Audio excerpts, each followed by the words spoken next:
जवानी की जोश में होश खोती गई और वो अपनी हरकतों से मुझे बेहोश करता गया।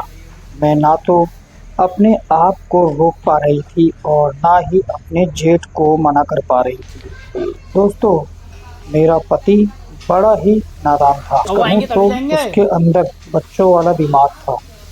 जिस तरह मैं शादी के बाद भी प्यासी रह गई, मेरे पति मेरे साथ बच्चों की तरह खेलते और कुछ करने को कहती तो बोलते, छी छी, ये तो बहुत ही गंदा काम है और तुम भी ऐसी बातें मत नमस्ते, क्या करो। हाल है?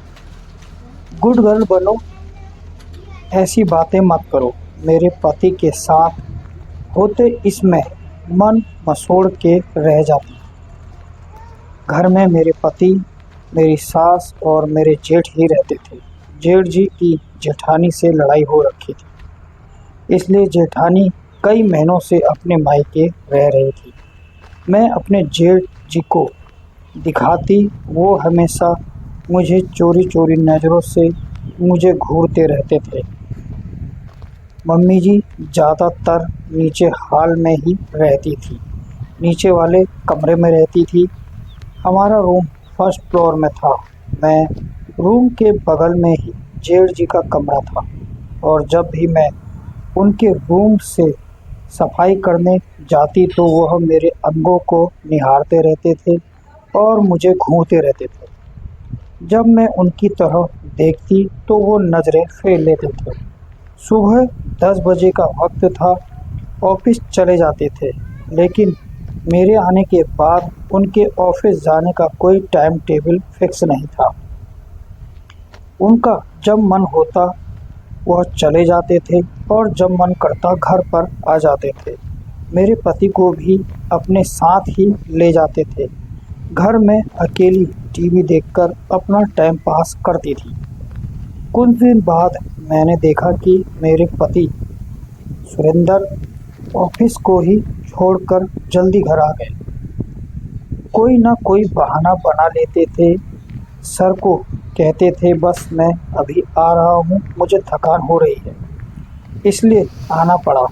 जब मैं अपने पति के बारे में पूछती तो उन्हें क्यों नहीं लाए तो वो बोलते थे कि वह कुछ ज़रूरी काम ऑफिस में कर रहे हैं, बाकी छुट्टी होगी तो ऑफिस का स्टाफ घर चले जाएगा। जब जेठ जी जल्दी आते थे मुझे बहुत अजीब लगता था। कई बार तो मैंने माँ जी के पास बैठ जाती थी, लेकिन फिर मेरे जेठ किसी न किसी बहाने से मुझे ऊपर बुला लिया करते थे। मेरे जेठ जी मुझसे कभी खाना मांगते तो कभी गर्म पानी मांगते थे, कभी ठंडा पानी मांगते थे।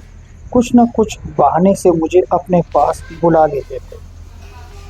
हद तो तब हो गई, दोपहर अब का वो आएंगे वक्त तभी था, जाएंगे।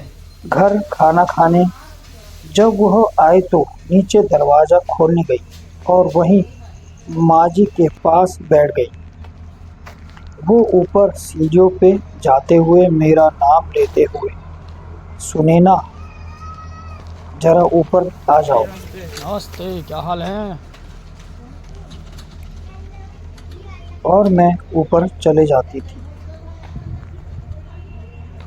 अरे बहू, मैं बिना काम के ही क्यों बुलाऊंगा?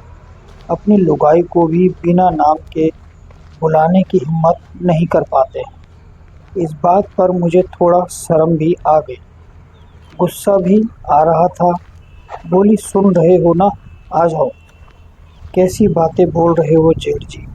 जेठ हो कर उनको अपनी बहू से ऐसे बोलते हुए। माँ जी बोली, अरे तू तो भी कहाँ कम है, वो तो तेरा जेठ है।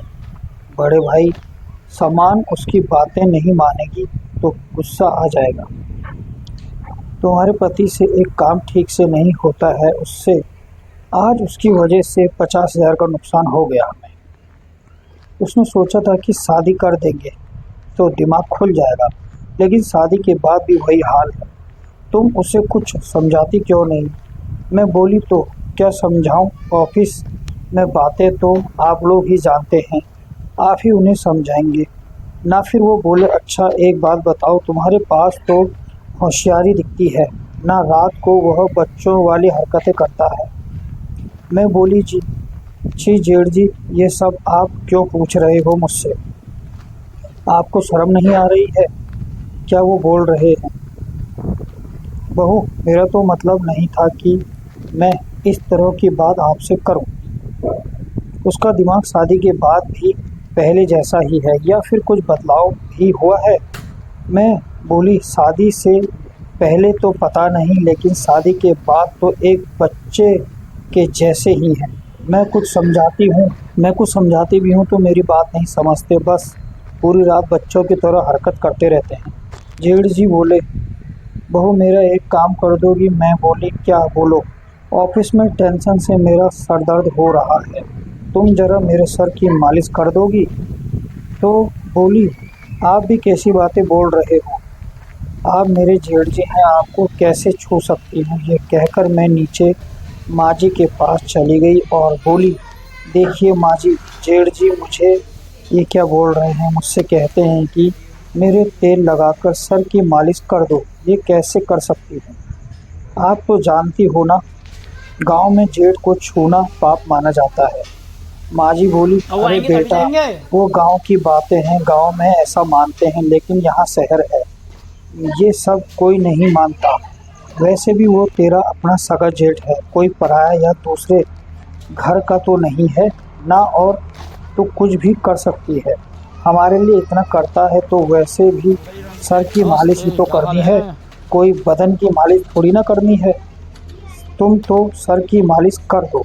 और दोस्तों, बहू सोचने लगी और कहने लगी, अगर जेठ जी नहीं होते तो मेरे पति का क्या होता?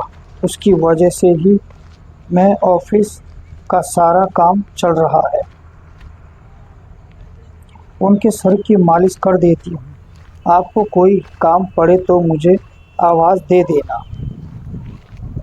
मालिश कर कर बहू नीचे आ जाती है और अपनी माँ जी के पास किचन में जाकर बैठ जाती है। जेठ जी के सर की मालिश करने के बाद जेठ जी आराम से सो जाते हैं।